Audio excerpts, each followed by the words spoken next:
Revision कैसे करें। Syllabus कम होने से क्या पेपर टफ होगा।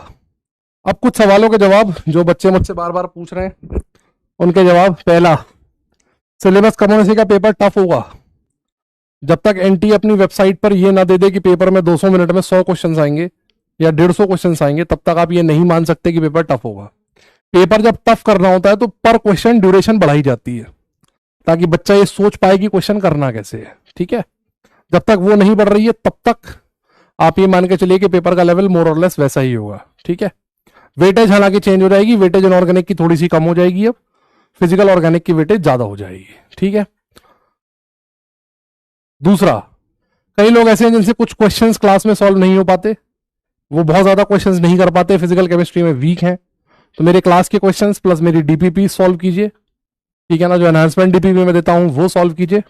उसके बाद जब मैं रिवीजन के लेक्चर्स लूंगा तो उसमें बहुत सारे क्वेश्चंस कराऊंगा, मैं रिवीजन कराने आऊंगा बहुत जल्दी, सिलेबस खत्म होने के तुरंत बाद मैं रिवीजन कराने आऊंगा, उसमें मैं आपको बहुत सारे क्वेश्चंस कराऊंगा। तो वो सारे क्वेश्चंस अगर आप इतना क्वेश्चन बैंक भी कर लेते हैं तो आपका बेड़ा पार हो जाएगा नीट में, इस बात की गारंटी मैं आपको देता हूं। ठीक है, तीसरी बात, रिवीजन कैसे करें, है ना, रिवीजन कैसे करें। मैंने आपको समरी लेक्चर्स अभी तक नहीं दिए हैं और मैं समरी लेक्चर्स आपको इस तरीके से दूंगा कि आपके पास एक वीक में 2 समरी लेक्चर्स आएंगे स्टार्टिंग फ्रॉम सैटरडे, और समरी लेक्चर्स का जो दिन रहेगा वो रहेगा वेडनेसडे और सैटरडे। तो मैं मेक श्योर करूंगा कि आपको एक वेडनेसडे को और एक सैटरडे को समरी लेक्चर मिले। समरी लेक्चर जब आएगा उसको देखिए, आपका चैप्टर ब्रशअप हो जाएगा, और ब्रशअप करने के बाद उसके नोट्स को रिवाइज कर लीजिए। रिवीजन में आपको नोट सॉल्व करने हैं, डीपीपी सॉल्व करनी है, एनहांसमेंट डीपीपी सॉल्व करनी है। ठीक है ना, इतना भी अगर आप कर लेंगे तो बहुत इंपॉर्टेंट, बहुत ज्यादा कन्वीनियंटली आप अपना सिलेबस कंप्लीट कर जाएंगे। ठीक है ना, बहुत समय है आपके पास अभी, बिल्कुल समय से आपका सिलेबस खत्म हो गया है। इस बार आप ये परेशानी आपके साथ नहीं है कि सर हमारा सिलेबस बहुत डिले हो गया, आपका बिल्कुल समय से मैंने सिलेबस खत्म कर दिया है। तो आपके पास पूरे 6 साढ़े 6 महीने हैं, तसल्ली से पढ़िए, सिलेबस भी कम है, फोकस कीजिए, बार बार रिवाइज कीजिए, बैकलॉग को कवर कीजिए। नहीं बना है तो अभी भी मत बनने दीजिएगा।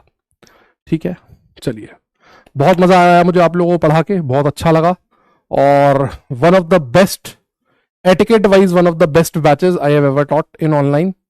आई एम वेरी लकी कि मुझे यकीन 2.0 पढ़ाने को नहीं मिला, वहां पर तो लोगों ने टीचर्स को रुला दिया था और मैं आपके बैच में पढ़ाने आया, क्योंकि आप लोग बहुत शांत, बहुत अच्छे बच्चे हैं, बहुत प्यारे बच्चे हैं, और मेरी दुआएं मेरी शुभकामनाएं आपके साथ हैं।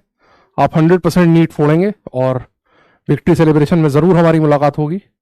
इसी उम्मीद के साथ मैं आखिरी बार साइन ऑफ करता हूं ऋतिक श्रीवास्तव सर की तरफ से। नमस्कार, तब तक के लिए जय हिंद, जय Bharat, okay, tata, bye bye.